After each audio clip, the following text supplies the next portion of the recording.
Obstacles की वजह से है, हिस्टोरिकल सोशल रॉन्ग डूइंग्स की वजह से है, या कुछ ऐसा अनुवांशिकी कुछ ऐसी कमी रह गई है जिसकी वजह से जो मार्जिनलाइज्ड सेक्शन के विद्यार्थी हैं वो ठीक से नहीं पढ़ पा रहे हैं।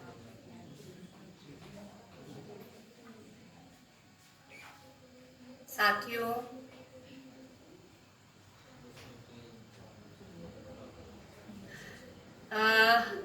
कोई साथी अपनी बात कुछ रखेंगे? क्या आपको क्या लगता है कि अगर एक लड़की शिक्षा में पीछे रह जा रही है, या एक आदिवासी व्यक्ति शिक्षा में पीछे रह जा रहा है, या ट्रांसजेंडर व्यक्ति शिक्षा में पीछे रह जा रहा है, एक दलित व्यक्ति शिक्षा में पीछे रह जा रहा है, तो उसकी आनुवंशिकी की दिक्कत है वो, या फिर वो सोशली कंस्ट्रक्टेड प्रॉब्लम्स हैं, समाज संरचित समस्याएं या बाधाएं हैं?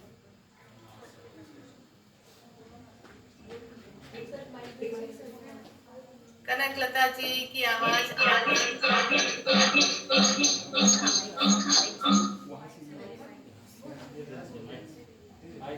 कनकलता जी बोलिए, मैं माइक म्यूट कर रही हूँ अपना।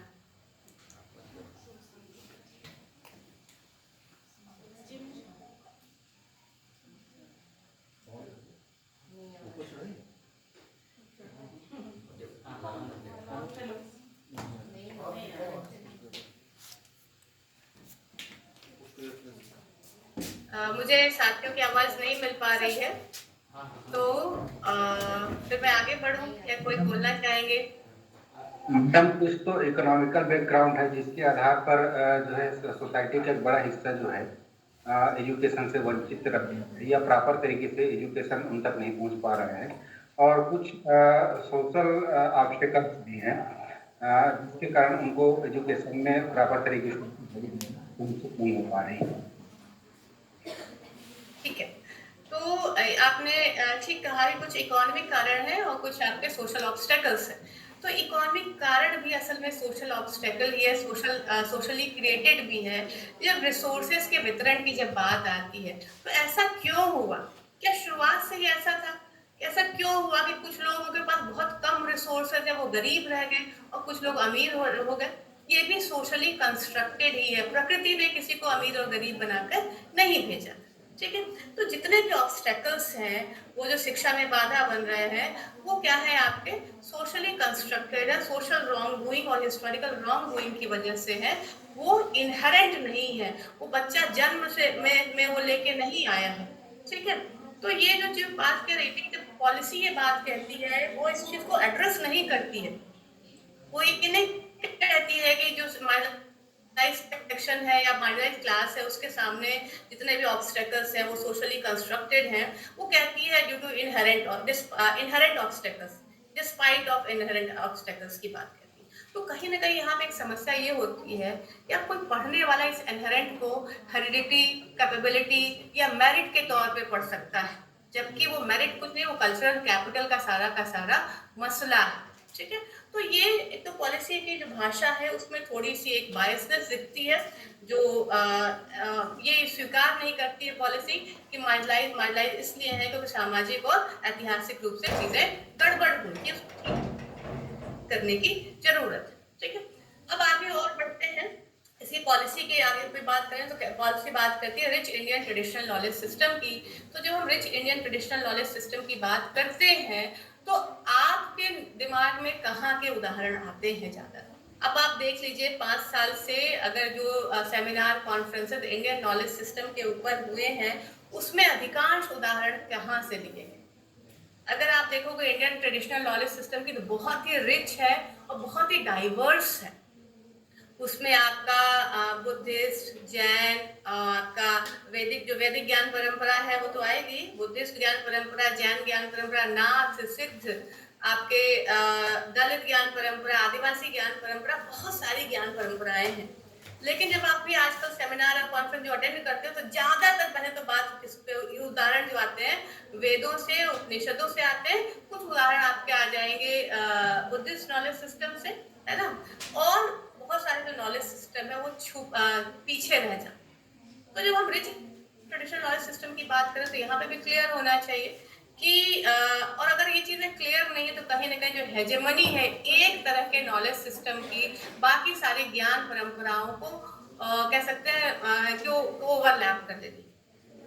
और तो ये जो है एक समस्या हो सकती है कि अगर हम जब ज्यादातर उदाहरण देते हैं तो हमारा ब्राह्मणिकल जो वर्ल्ड व्यू है वही आपको देखने को मिलता है जब इंडियन ट्रेडिशनल नॉलेज सिस्टम की बात होती है। तो प्रैक्टिक मतलब थियोरेटिकली तो गड़बड़ नहीं है, लेकिन जब बात होती है तो ये होती है। और अगर आप ब्राह्मणिकल नॉलेज सिस्टम या वर्ल्ड व्यू की बात करोगे तो वो एंटी वुमेन आपको देखने को मिलता है। तो अगर आप इस तरह के नॉलेज सिस्टम की बात करें तो that should be very clear, आपको क्लियर होना पड़ेगा उस प्लुरलिटी के बारे में, जिससे कि आप कोई एक नॉलेज सिस्टम का वर्चस्व ना स्थापित। ठीक है, अब आगे और बढ़ते हैं पॉलिसी के बारे में ही। पॉलिसी फिर से महिला शिक्षा, स्त्री शिक्षा को किस तरीके से देखती है, तो ये लाइन आपको पढ़ने की जरूरत है। The policy additionally recognises the special and critical role that women play in society and in shaping social modes। तो अगेन हमने स्त्री शिक्षा को इसलिए स्त्री शिक्षा की बात कही क्योंकि स्त्रियों का स्त्रियों की महत्वपूर्ण भूमिका है हमारे सामाजिक परंपराओं, हमारे बिलीफ उन सबको शेप करने। क्या स्त्रियों की इतनी ही महत्वपूर्ण भूमिका है इसी सोशल मोड्स को शेप करने में भूमिका? हम उनकी एजेंसी भूल जाते हैं अगेन यहाँ पे। तो बाकी पॉलिसीज की तरह इस पॉलिसी में भी आपको instrumentalist agenda of women education देखने को मिलता है, liberating agenda of women education देखने को नहीं मिलता है। और जब आप किसी पॉलिसी में और देखते हैं तो ऑनलाइन एजुकेशन के ऊपर बहुत ज्यादा फोकस है, लेकिन हम भूल जाते हैं कि डिजिटल डिवाइड भी बहुत ज्यादा है। और अगर आप ऑनलाइन शिक्षा की बात करते हो तो जेंडर रोल्स को भी ध्यान में रखना पड़ेगा कि लड़की अगर घर में बैठ के ऑनलाइन शिक्षा ले रही है तो उसके पास मोबाइल होना और इंटरनेट होने के कितने चांसेस है। साथ ही जेंडर घर में उसको और कौन कौन सी भूमिकाएं निभानी पड़ती हैं, और साथ ही घर का जो स्पेस है कितना उस तरीके का है कि लड़की वहां पे बिना किसी कह सकते हैं कि डिस्टर्बेंस के शिक्षा ले पाएगी। एक चीज यहाँ पे अच्छा देखने को मिलता है, अगर आप एनईपी 2020 की बात करेंगे तो ट्रांसजेंडर का जिक्र हुआ है।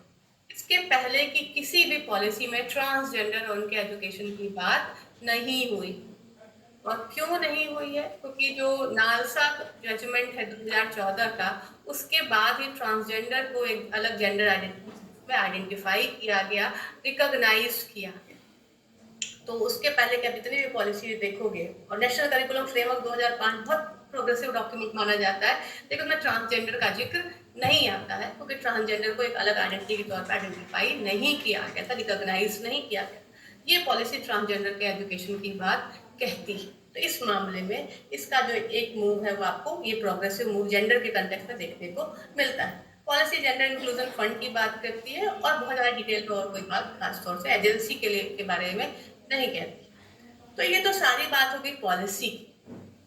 अब जो पॉलिसी में जो कहा जा रहा है, ये पॉलिसी जिस तरह के शिक्षा स्त्री शिक्षा के जिन उद्देश्यों को लेकर चल रही है वो आता है करिकुलम और टेक्स्ट बुक्स में। पॉलिसी ट्रांसलेट होती है करिकुलम और टेक्स्ट बुक के रूप में। तो अब हमें झांकना होगा अपनी किताबों के अंदर, अपने करिकुलम के अंदर। तो अब हम अगर आगे बढ़े तो ये सारे जो उद्देश्य थे, अगर हम अपने किताबों में झांकेंगे तो हमें क्या देखने को मिलता है। एक दीपिका भोग का एक आर्टिकल है जेंडर एंड करिकुलम, ईपीडब्ल्यू पे पब्लिश हुआ है अप्रैल 2002 का। और ये इस आर्टिकल के में उन्होंने क्या किया था कि उन्होंने 2002 के पहले की जो 1986 के बाद की और 2002 के पहले की जो किताबें हैं एनसीईआरटी की, उन्होंने उसकी एनालिसिस की थी, कंटेंट एनालिसिस की थी। और कंटेंट एनालिसिस के बाद उन्होंने ये आर्टिकल लिखा था, उसी का उससे जो उनको इंसाइट्स मिले थे। तो उन्होंने एक चीज उन्होंने यहाँ पे कही है कि हम लोग जो है हम लड़की स्त्री शिक्षा की बात करते हैं जिससे कि अच्छी पत्नियां हो पाए, घर के काम को भी बेहतर संभाल पाए, माँ के काम को भी बेहतर संभाल पाए। तो जब आप उन किताबों को देखते हैं तो उसमें क्या लिखा हुआ है मैडम क्यूरी के बारे में। Madam Curie is a scientist. आपने जब मेल साइंटिस्ट की बात की है, आपने उनके अचीवमेंट्स को सेलिब्रेट किया, लेकिन जब आप विमेन साइंटिस्ट की बात करते हो तो आप क्या सेलिब्रेट करें, आपको उसको ध्यान से देखने की जरूरत है। आप ये पढ़िए थर्ड लाइन से, in the case of madam Curie for instance, even as she busies herself in the laboratory, surrounded by chemical fluids, test tubes, and complicated experimental equipments, not to mention a scientist's husband. We are informed. यहाँ पे Maria used to do all, यहाँ किताब में क्या लिखा है, Maria used to do all the housework herself. She would clean the house, wash clothes, cook food, and wash dishes. After 2 years of marriage, Maria gave birth to a girl child. This increased the workload on her, but didn't affect the quality of her work.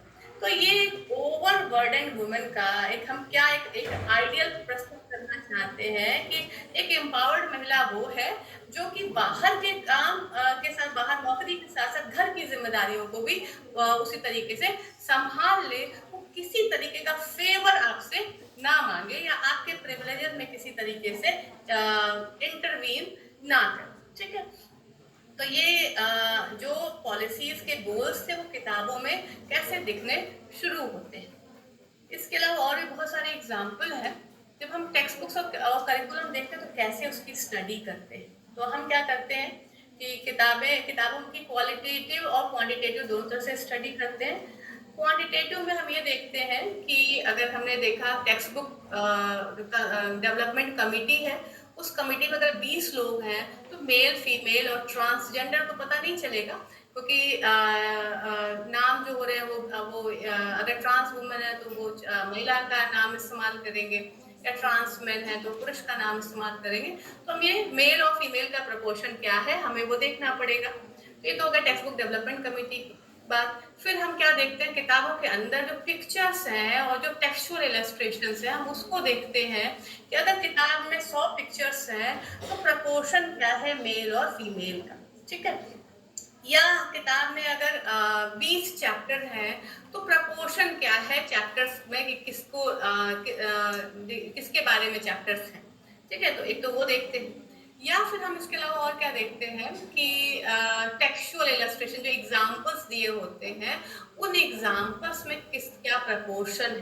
तो पहला तो हम ये देखते हैं और इसके basis पे हम कहते हैं कि किताब में जेंडर बायस है, जेंडर इंक्लूसिव है। दूसरा हम देखते हैं पैटर्न। प्रपोर्शन के अलावा हम देखते हैं कि कैसे लोगों को, अगर मान लीजिए कि ये हो सकता है कि किसी किताब में 50-50% मेल और फीमेल को डिपिक्ट किया गया, लेकिन इतने से चीजें क्लियर नहीं होंगी। हमें ये भी देखना पड़ेगा कि कैसे डिपिक्ट किया गया है।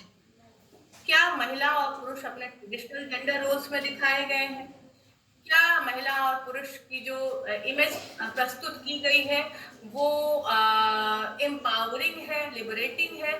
हमें ये सारी चीजें देखनी पड़ेगी, ठीक है। तो ये हो सकता है कि 50% की भागीदारी के बाद भी महिलाओं को ज्यादातर अपने हाउस होल्ड वर्क में दिखाया है, ठीक है। तो ये होता है। और मैंने हाल में एक स्टडी की थी एनसीईआरटी की 2020-21 की किताबों के ऊपर, और वो नेशनल करिकुलम फ्रेमवर्क 2005 के बाद की जो किताबें हैं उसी के ऊपर। तो 2020-21 का एडिशन था और क्लास 6 की मैथ्स की किताब थी। और उसको जब स्टडी किया मैंने तो मैंने देखा कि प्रपोर्शन तो ठीक है, मेल और फीमेल का प्रपोर्शन विजुअल्स में भी ठीक है, और जो टेक्सचुअल इलस्ट्रेशंस हैं जैसे है कि महेश और रानी गए मार्केट, है ना, तो वो प्रपोर्शन भी उसमें ठीक देखने को मिलता है। तो इसके आधार पर लेकिन मैं ये नहीं कह सकती किताबें जेंडर इंक्लूसिव हो गई हैं, क्योंकि जब मैंने किताबों को देखा उसमें कम से कम 280 के आसपास एग्जाम्पल्स थे जो हम एक्सरसाइज में लेते, एक्सरसाइज और एग्जाम्पल की बात है, एक्सरसाइज और एग्जाम्पल 280 के आसपास थे। और पिक्चर्स की बात करें तो 160-70 या 180 ऐसे ही कुछ था, जो मुझे अभी ध्यान नहीं आ रहा। तो इतने सारे पिक्चर्स थे। तो उन पिक्चर्स सोचिए, इतने सारे पिक्चर्स और टेक्सचर 300-400 के आसपास आपके पास सैंपल है।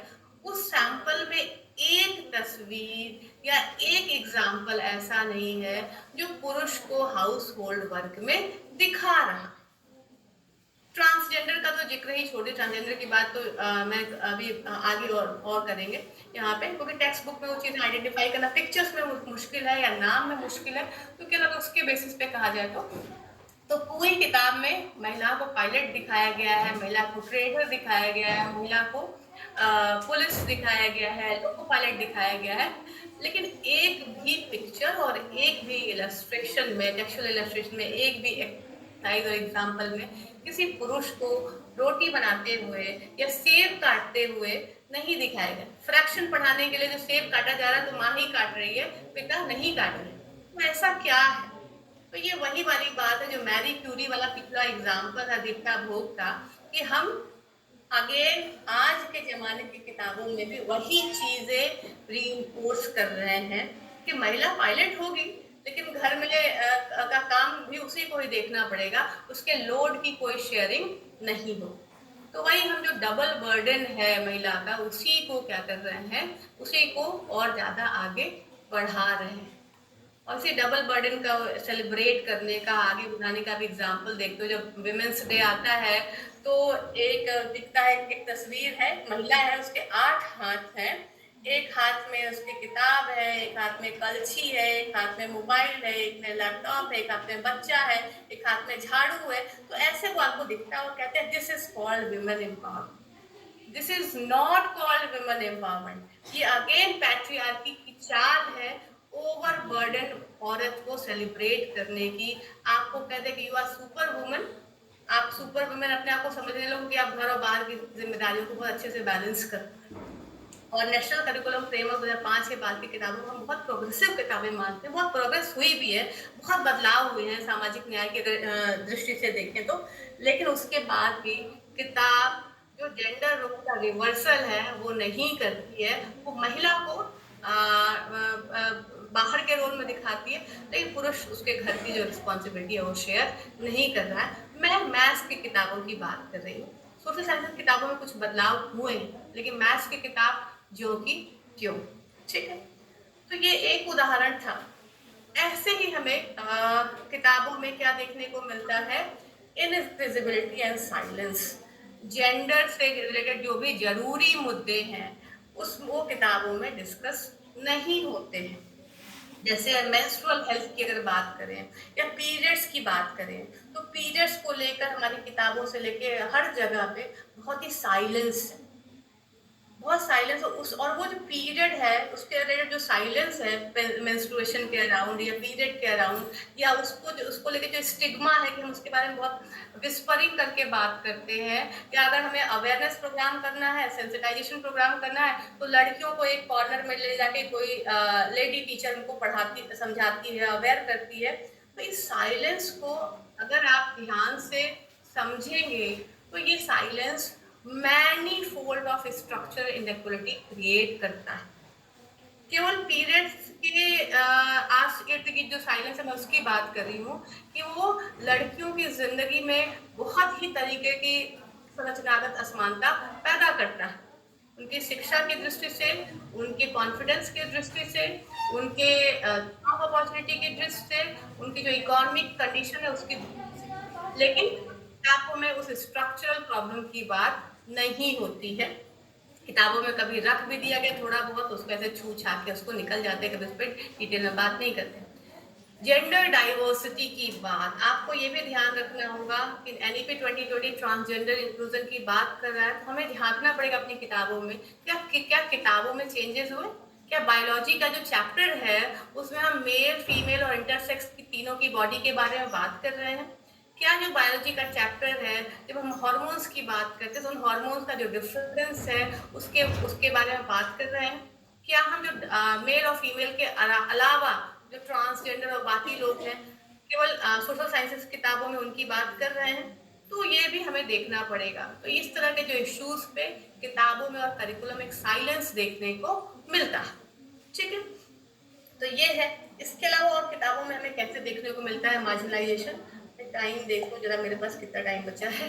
हाँ, मार्जिनलाइजेशन हमें अच्छा ये चीज और देखने को मिलता है कि मैं यहाँ यूनिवर्सिटी ऑफ इलाहाबाद में हूँ और नेशनल करिकुलम फ्रेमवर्क 2005 में ये बात कही गई थी कि जेंडर और इंक्लूजन के जो थीम है वो क्रॉस कटिंग थीम होगी, अक्रॉस द करिकुलम वो थीम होनी चाहिए और जेंडर का पेपर एक कोर पेपर होना चाहिए। लेकिन यूनिवर्सिटी ऑफ इलाहाबाद में इस बार जाके जेंडर का पेपर एमएड और एमए के कोर्स में शामिल हुआ है, लेकिन वो भी ऑप्शनल पेपर के तौर पे। और यही स्थितियां कई सारी जगहों पे हैं, जहां अगर आप देखोगे तो। इसके अलावा अंडर रिप्रेजेंटेशन की प्रॉब्लम देखने को मिलती है, कि जो मैंने आपको बताया है कि पहले की किताबों में अगर आप देखोगे तो मेल और फीमेल का जो प्रपोर्शन है उसमें फीमेल और ट्रांसजेंडर का अंडर रिप्रेजेंटेशन देखने को मिलता है। इसके अलावा अगर स्टीरियोटाइपिंग कि जो मेल और फीमेल के जो रोल्स हैं, जो उनके बिहेवियर है, उसको लेके किताबें स्टीरियोटिपिकल इमेजेस प्रस्तुत करती हैं। एक बस एग्जांपल मैं यहाँ पे दूंगी। मैं कल अपनी मेरी बेटी 2 साल की हुई है, उसके साथ में एक राइम्स की बुक थी, उसकी बड़ी बहन की थी, प्राइवेट स्कूल में वो पढ़ती है, और वहाँ पे जो प्राइवेट पब्लिशर की जो किताब चलती है राइम्स की, तो वो पुरानी थी, तो ये उसको देख रही थी। और उसमें देख रही थी, उसमें क्या था, एक राइम थी घर परिवार के बारे में। तो उसमें क्या था कि जो माँ थी वो किचन में वो कुकर पकड़ी हुई है, वो खाना बना रही। तो 2 साल की मेरी बेटी ने इस चीज को आइडेंटिफाई कहा कि देखो मम्मी खाना बना रही, मम्मी खाना बना रही है। और यानी कि जो छोटा जो बच्चा है, जो हमें लगता है कि शायद वो चीजों को नोटिस नहीं करेगा, उसकी नोटिस में भी वो पिक्चर्स बहुत ही क्लियरली आती है। ठीक है। तो स्टीरियोटाइपिंग जो है कि वो अगर बार बार इस तरह की इमेजेस देख रही है, घर में भी वो चीज देख रही है, किताबों में भी देख रही है, हर जगह वो अगर वो चीज देख रही है, तो वो भी वही स्टीरियोटाइप हुआ कि लड़कियों का काम क्या है या महिलाओं का काम क्या है और पुरुषों का काम क्या है। इसके अलावा आपके जो आसपास जितने राइम्स हैं, आप देखो वो कौन सा, मम्मी की रोटी गोल, पापा का पैसा गोल, और इस तरह की बहुत सारी चीजें, तो वो भी उसी तरह के स्टीरियोटाइप को प्रमोट करने वाली राइम्स। और एक चीज और जो है, जब हम स्टीरियोटाइपिंग की बात करते हैं, तो स्टीरियोटाइपिंग अगर हम किताबों में स्टीरियोटिपिकल रोल्स में अगर लोग दिखते हैं, तो उसका फर्क, उसका इफेक्ट क्या होता है कि लोगों के जेंडर एक्सपेक्टेशंस अलग अलग होंगे, एस्पिरेशंस, लड़कियों के एस्पिरेशन और लड़कों के एस्पिरेशन अलग तरीके से डेवलप होगी। सेल्फ इमेज, लड़कियों की सेल्फ इमेज उसको शेप करने में ये बहुत बड़ी भूमिका निभाता है। मैं इसका आपको एग्जाम्पल एक देती हूँ। एनसीईआरटी का की जेंडर ट्रेनिंग मटेरियल है, ये उसी से लिया गया है। इस एग्जाम्पल को ध्यान से देखेंगे, दादाजी के बारे में है। दादाजी बोले रुको, बस में बीड़ी सिगरेट पीना मना है, तो अपने स्वास्थ्य के साथ दूसरों का स्वास्थ्य खराब करते हो। और यही अब देखो दूसरा, ये जो नीचे एक एग्जाम्पल दिया है, माँ अपने बेटे से कहती है चलो पटवार घर भी चलते हैं, वहां पैसे जमा कराने। सोनू पूछता है पटवार घर में पैसे क्यों जमा कराने हैं? माँ कहती चलो पटवारी से पूछ लेना। तो जब आप इसको देखते हैं कि यही जो मेल और फीमेल की जो भूमिका है, जो मेल है वो एक्टिव है, असर्टिव है, वही जो फीमेल है, जो महिला है, वो क्या है, डिपेंडेबल है, लेस नॉलेजेबल है, सबमिसिव है। तो ये इस तरह की, कल पिक्चर की बात हुई है, केवल एग्जाम्पल, ये इस तरीके से भी हम क्या करते हैं, स्टीरियोटाइपिंग को प्रमोट करते हैं। और ये स्टीरियोटाइपिंग आपको कवर पेज में दिख सकती है, आपको वो विजुअल्स में दिख सकती है, आपको एग्जाम्पल्स में दिख सकती है, इलस्ट्रेशंस में। तो और इसके अलावा मैं